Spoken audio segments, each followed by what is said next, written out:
Hello my dear students, এখন আমি তোমাদের জন্য ক্লাস 3 আমাদের পরিবেশ বইয়ের ভিডিও নিয়ে হাজির হয়ে গেছি।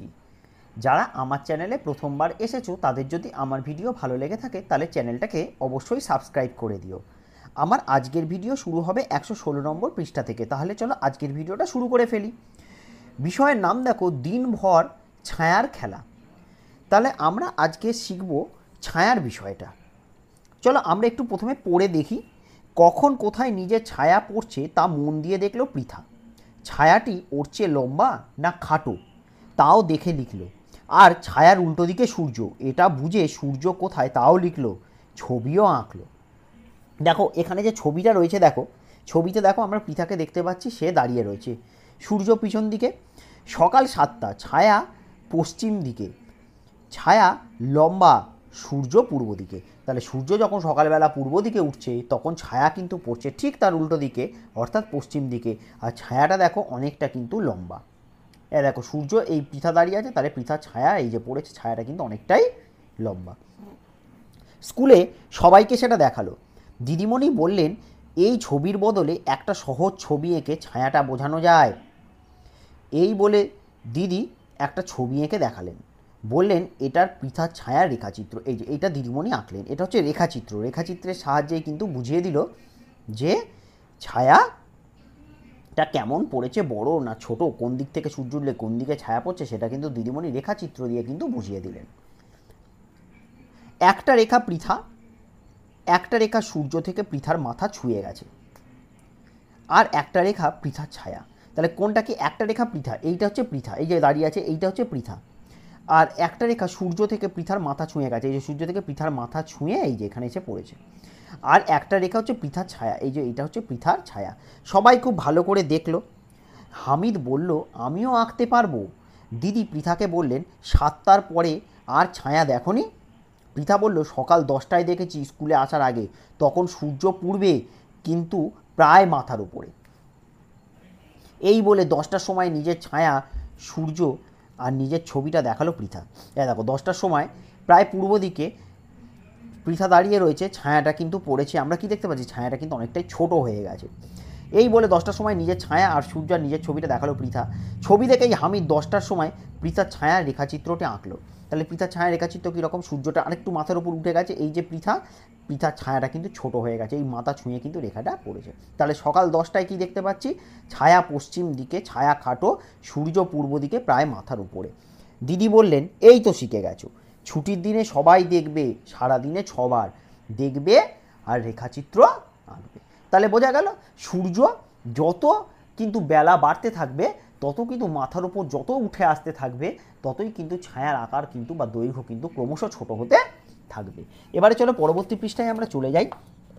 সারাদিনে 6বার নিজের ছায়া দেখো, তোমার নিজের সূর্যের আর তোমার ছায়া রেখাচিত্র আঁকো, কোন সময়ের ছবি তা পাশে লেখো, নিজেদের খাতায় এঁকে এবং লিখে রাখতে পারো। সরি, আমার এখানে একটু কেটে গেছিলো, তোমরা নিশ্চয়ই তোমাদের বইতে দেখতে পাচ্ছ যে কী লেখা রয়েছে। তাহলে দেখো আমাদের কবার করতে বলেছে? 6বার। ঠিক আছে, সারাদিনে 6বার নিজের ছায়া দেখতে বলেছে। তার মানে আমাদেরকে এখানে কটা রেখাচিত্র আঁকতে বলেছে? আমাদের এখানে কিন্তু 6টা রেখাচিত্র আঁকতে বলেছে।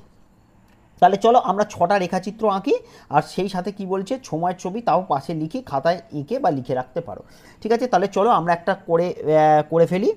যেমন ধরো এই ঠিক একইভাবে এরকম রেখাচিত্র আমরা আঁকবো। যেমন ধরো আমরা এঁকে ফেলি, এইটা হচ্ছে সূর্য, সূর্য থেকে একটা দাগ আমরা সোজা এইভাবে নিয়ে আসবো দূর পর্যন্ত, অ্যারোটা এদিকে দিই, আর এখানে এরম দিয়ে দেবো। ঠিক আছে, এই একটা রেখাচিত্র হয়ে গেল। আমি তাহলে কোনটা? আমি হলাম এটা, তাহলে এটা আমি, আর এটা হচ্ছে আমার ছায়া। এটা কোন সময়? ছায়াটা দেখো অনেকটা লম্বা পড়েছে, তাহলে এটা কোন সময়? এটা হচ্ছে আমার সকাল 7টা, সকাল 7টা। তাহলে কি দেখতে পাচ্ছি আমি? সকাল 7টায় আমি দেখতে পাচ্ছি সূর্য পূর্ব দিকে। ঠিক আছে, সূর্য পূর্ব দিকে, আর ছায়া কোন দিকে হবে? আমার ছায়া তখন কিন্তু হবে পশ্চিম দিকে। সূর্য পূর্ব দিকে আর ছায়া হচ্ছে পশ্চিম দিকে। আর ছায়া বেশ লম্বা। তাহলে ছায়ার আকার কীরকম? বেশ লম্বা।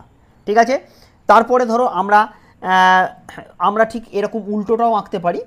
ঠিক আছে, যেমন হচ্ছে আমরা একদম বিকেলবেলার ছবিটা আমি তোমাদেরকে এঁকে দেখাচ্ছি। একদম বিকেলবেলায় কীরকম ঘটনা ঘটবে, ধরো বিকেল 4টে, তাহলে বিকেল 4টে সূর্য তখন কোন দিকে? সূর্য তখন কিন্তু পশ্চিম দিকে। তাহলে চলো আমরা একটু উল্টো করে আঁকি। এটা হচ্ছে সূর্য, সূর্য থেকে একটা দাগ এরকম সোজা চলে যাবে। ঠিক আছে, আর আমি এখানে আছি এই যে এই এই, তাহলে এটা হলাম আমি, আর এটা হচ্ছে আমার ছায়া। ছায়া এর সময়টা কখন? এর সময়টা হচ্ছে বিকেল 4টে। 4টের সময় আমরা কীরকম দেখব? সূর্য পশ্চিম দিকে আর ছায়া পূর্ব দিকে। ঠিক আছে, আর কি দেখব? ছায়া বেশ লম্বা দেখব। ঠিক আছে, আবার দেখো আমি এখানে 7টার পর আমি আরেকটা এখানে দেখাচ্ছি। এটা সূর্য,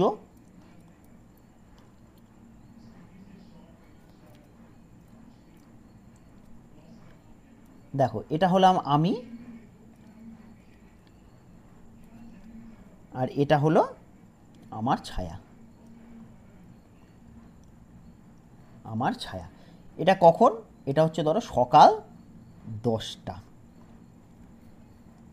তাহলে সকাল 10টার সময় কীরকম হবে? সূর্য